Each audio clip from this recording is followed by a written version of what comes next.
Slinky Malinki, Early Bird by Lynley Dodd.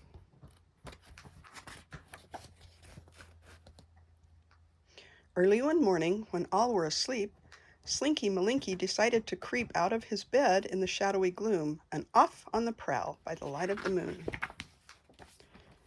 Past the piano and wickerwork chairs, he silently padded to climb up the stairs.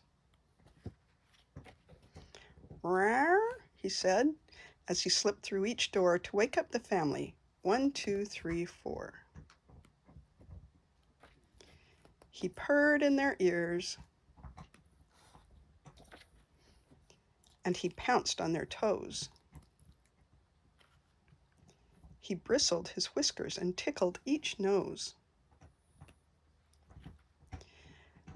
"Pesky old Slinky," the family moaned. "You woke us too early," they grumbled and groaned. "Please leave us in peace for an hour or two."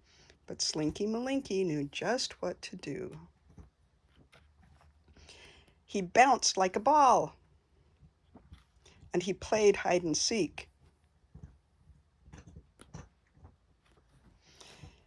He sang yowly songs, and he smooched every cheek.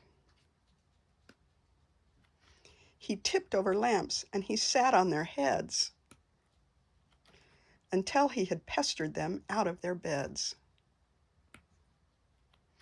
They mumbled and moaned as they stomped down the stairs. They grumbled and groaned as they flopped into chairs. We wanted some peace for an hour or two, but Slinky Malinki knew just what to do.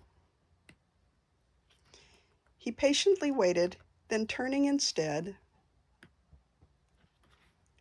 Slinky Malinki went straight back to bed. The end.